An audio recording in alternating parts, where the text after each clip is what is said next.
do ask of you as we go into the cave, we ask you not to touch anything. The natural oil from your fingers can stop those formations from growing up to 10 years. Oh, so please, don't reach up, okay? Here we go.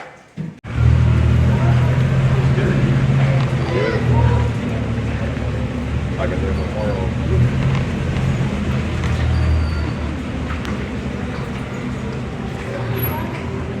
So I'm going to stop here just a minute. I want to introduce myself. My name is Melanie, and I'm going to be doing your tour tonight. I also wanted to welcome you to Fantastic Cavern. You've come to the #1 drive-thru cave in America. Do you know why we're the #1 drive-thru cave in America? Probably the only one. You're right, we're the only one. We're only drive-thru cave in America. You know, there are 3 other drive-thru caves, but they're in other countries. This is the only one in the United States that you can drive through. I also stopped here because I want to show you this. This is a garden bed that was put in this cave way back in 1940. Oh, wow. I'm sorry, 1930. The man who was doing cave tours at the time, he owned the cave. You know, not many people could do a cave tour at that time because we're talking about 1930. That's when the Great Depression hit. People didn't have that kind of money to do something like that. So he came down here and he planted 8 beds in here.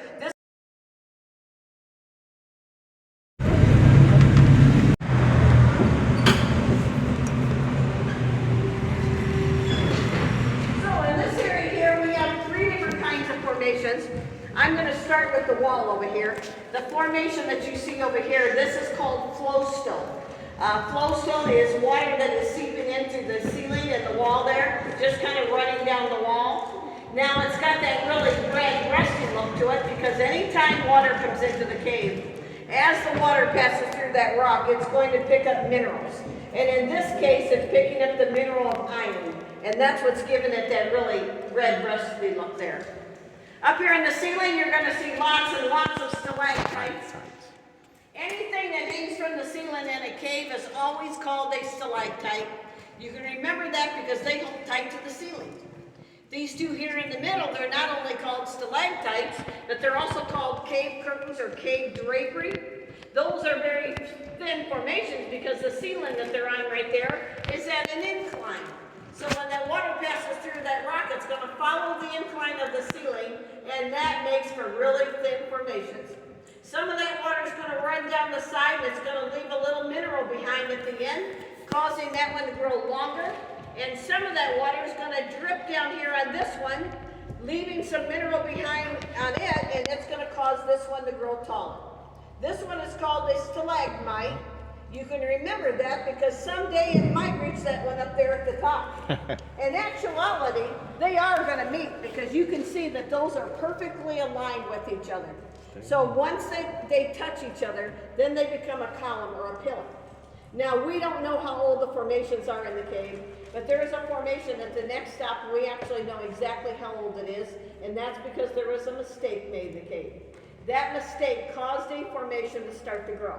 Well, we know how big that formation is because we've gotten up there and measured it, and we know how old it is because we know when that mistake was made.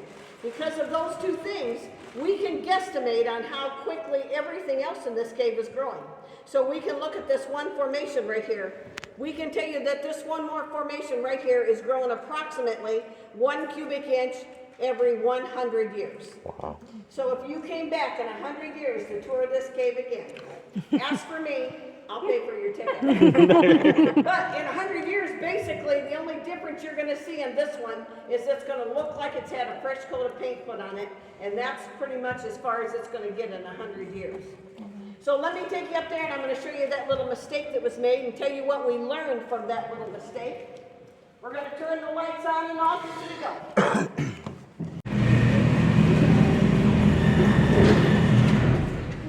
Anybody see anything in here that looks like it doesn't belong here? Yep.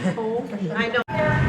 You gotta watch your head when we go by there, just so you don't bump your head on that thing there.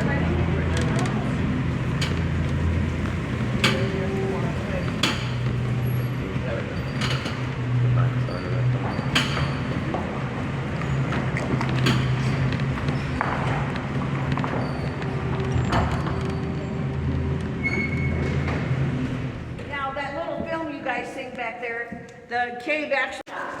Then they take buckets of water and they pour it over top of all the dirt that's in there. Now, we're talking about an enormous amount of water. They would have poured bucket after bucket, saturating all that dirt in there. Now, the mineral that they're trying to get, it kind of acts like sugar. When you add sugar to water, the sugar started off right here. But when the ceiling fell, it caused that shelf right there. Sometime later, it fell again. Last time the ceiling fell was up there where you see that shoe print.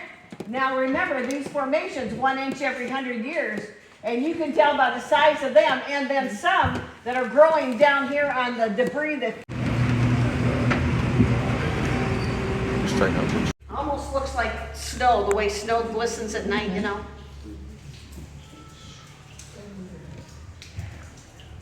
In the cave, but they're not the largest around, because if you look up in front of us there, you can see that the ones up in front of us are huge around us.